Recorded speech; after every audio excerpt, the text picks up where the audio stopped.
Bienvenidos una vez más a este encuentro virtual, a la clase número 8 de Didáctica General. Como siempre, un gusto enorme poder compartir nuevamente con cada uno de ustedes a través de este espacio virtual. Es importante resaltar en este proceso que vamos llevando adelante. Hemos tenido una serie de contenidos ya trabajados a lo largo de estos 8 encuentros virtuales. Y en la clase número 7 hemos trabajado específicamente sobre algo importantísimo para cualquier maestro, que es el proceso de evaluación de la enseñanza-aprendizaje. Tenemos que entender muy bien de que como maestros podemos pasar muchas informaciones, podemos procesar muchas informaciones, pero ¿cómo recoger esa información si nuestros alumnos han aprendido o no han aprendido? Es un proceso importante.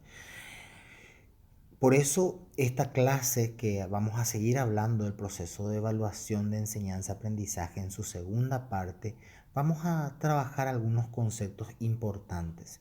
Hemos definido en la clase número 7 lo que es evaluación y hemos dicho de que es un proceso en donde recogemos información con la finalidad de juzgarla y tomar decisiones acertadas para poder seguir avanzando en el proceso de enseñanza-aprendizaje.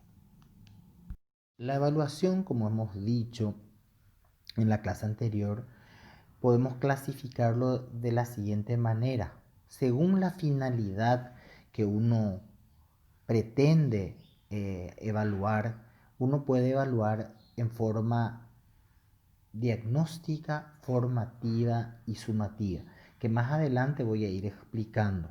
Según los agentes involucrados en el proceso de evaluación o quien evalúa, puede ser una autoevaluación, una coevaluación y una heteroevaluación. ¿Cuándo hablamos de una autoevaluación? Hablamos de autoevaluación cuando el propio alumno verifica el avance que está haciendo con ese proceso que estamos enfrentando o estamos llevando adelante.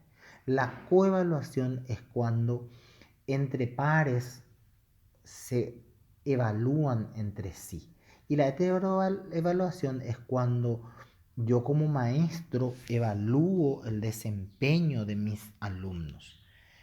Por su contenido, la evaluación también podemos considerarlo, el qué se evalúa. ¿Qué es lo que evaluamos? Evaluamos conocimientos, habilidades y actitudes. Cuando estamos haciendo una evaluación tenemos que mirar entonces qué es lo que estamos evaluando. Evaluamos los conocimientos, vamos a evaluar las habilidades, vamos a evaluar las actitudes. Por su temporalidad, ¿cuándo evaluar? Esa es la pregunta que tenemos que hacernos también. Generalmente lo evaluamos al inicio de un proceso, durante el proceso que estamos llevando adelante en clase y al final del proceso. Ya voy a explicar también esa parte más adelante. Por sus técnicas. ¿Cuáles son las técnicas? ¿Cómo voy a evaluar? Las técnicas pueden ser formales o informales. Ya también vamos a explicar. Y los instrumentos que se utilizan. ¿Cuáles son? ¿Con qué voy a evaluar? Tengo que hacerme la pregunta. ¿Voy a evaluar a través de una prueba escrita, por portafolio de evidencias, por una rúbrica? ¿Cómo voy a evaluar? ¿Con qué instrumentos voy a evaluar? Es el otro cuestionamiento que tenemos que hacernos. Observemos el siguiente esquema. ¿Qué evaluar? Generalmente evaluamos el aprendizaje de nuestros alumnos, pero tenemos que ir sacando esa concepción que solamente el aprendizaje de nuestros alumnos es lo que tenemos que verificar. Tenemos que también ir incorporando, por ejemplo, la evaluación al propio profesor, los recursos que disponemos, la metodología, los planes y programas, el clima institucional, son aspectos de todo un proceso que tiene que ir siendo evaluado o tenemos que ir evaluando durante nuestro desempeño como maestro.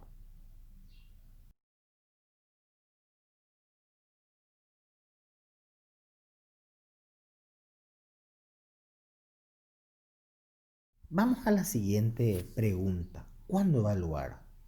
¿Cuándo hacer ese proceso de evaluación? Y aquí el gráfico es muy representativo. Inicial, procesal y final. Cuando hablo de inicial, hablo de una evaluación diagnóstica, de una evaluación que se realiza al inicio de un proceso, que tiene una finalidad que vamos a ir aprendiendo. Procesal durante el proceso, durante ese avance que tienen nuestros alumnos, tenemos que mirar.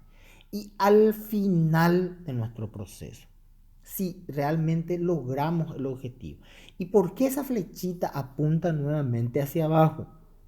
Porque si no logramos el aprendizaje, tenemos que volver al procesal o al inicial para poder detectar cuál es el error que tuvimos para poder lograr el aprendizaje y volver a hacer el proceso.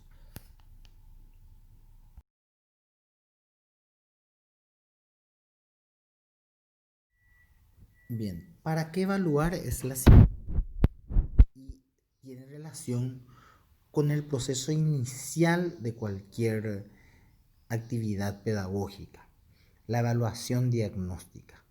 Esta evaluación se realiza con la finalidad de que se pueda verificar si nuestros alumnos tienen o no tienen las experiencias previas, están con las actitudes para poder estudiar, de qué manera estudian, cómo enfocan los problemas que se les plantea, tiene experiencias o cuentan con algunos intereses para poder realizar la tarea que estamos abocados a realizar. Entonces, es una evaluación diagnóstica, una evaluación inicial que realizamos.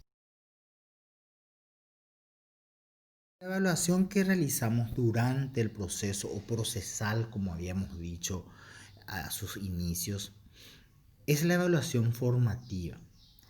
Esta evaluación se realiza con la intención de introducir ciertas correcciones en el proceso.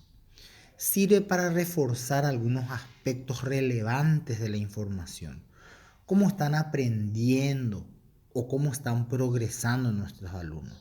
Tiene una finalidad de tomar decisiones de índole pedagógico,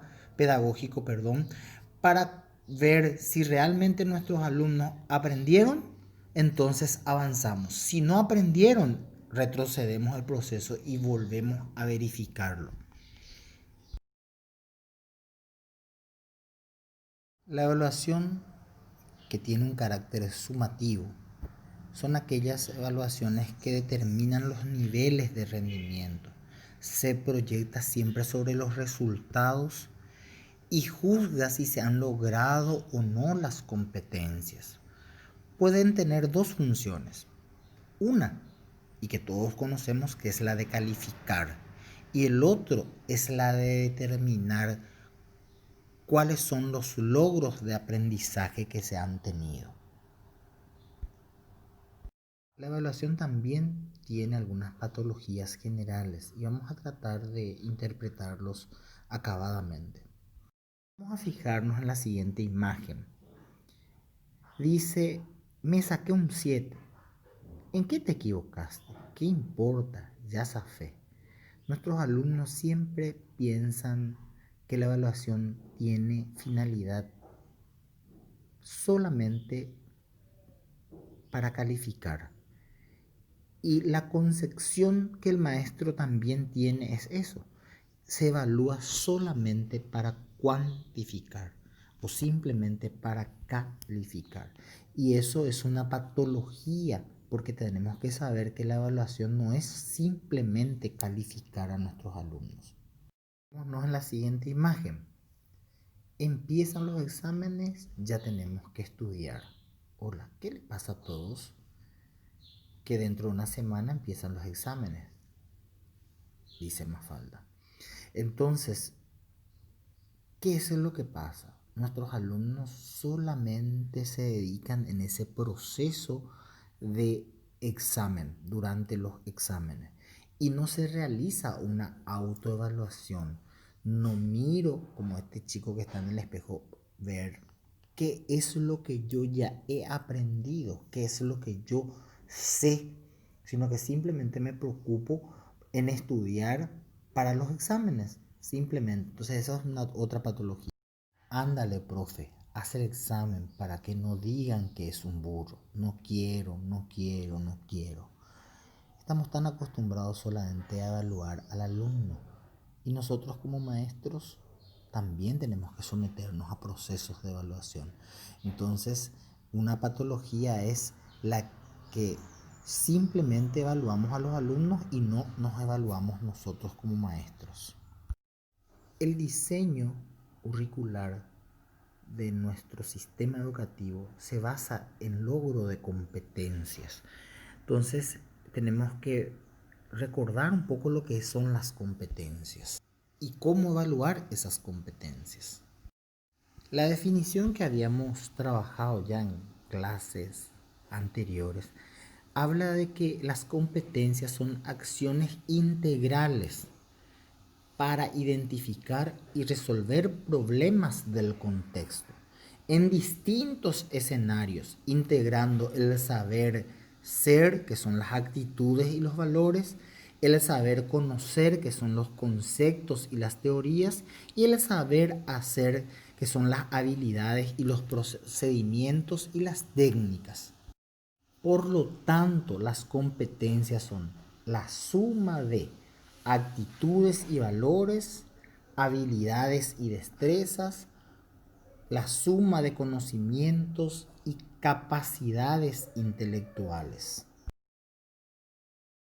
Por lo tanto, las competencias son la suma de actitudes y valores, habilidades y destrezas, la suma de conocimientos y capacidades intelectuales.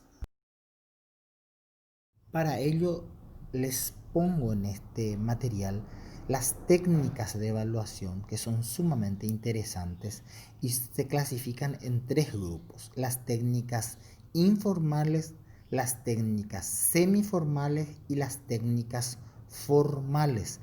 Estas técnicas hacen referencia a cómo recoger la información en el momento de trabajar ese proceso de evaluación. Por ejemplo, las técnicas informales. Una de las técnicas informales es la observación espontánea que podemos hacer a nuestros alumnos. La conversación, el diálogo, las preguntas de exploración son técnicas informales. Ahora, las técnicas semiformales, allí podemos hablar de las prácticas realizadas en clase, las tareas que le damos a nuestros alumnos que realicen fuera de clase. Y las técnicas más formales son aquellas, por ejemplo, de observación sistemática que realizamos a través del registro de secuencia aprendizaje, por ejemplo. Las pruebas o exámenes que sometemos a nuestros alumnos a través de test o instrumentos de evaluación, los mapas conceptuales, las pruebas de ejecución, la evaluación de desempeño que realizamos ya dentro de una formalidad. De esta manera hemos concluido la clase número 8 y no quiero cerrar este proceso antes de invitarles a que comiencen a mirar desde el trabajo práctico inicial hasta la clase número 8 y puedan decir o realizar una autoevaluación con miras a verificar qué es lo que ya aprendieron durante todo este proceso que venimos llevando adelante. Y ya seguramente en el mes de septiembre vamos a estar realizando las videoconferencias para que podamos aclarar nuestras dudas, poder fijar mejor nuestros contenidos. Entonces les agradezco el espacio que hicieron para poder ir desarrollando nuestras clases de didáctica general. Desde ya les agradezco y les invito a que se entren a analizar cada uno de los materiales que dejo vinculado en la plataforma para que puedan trabajar el trabajo práctico número 8.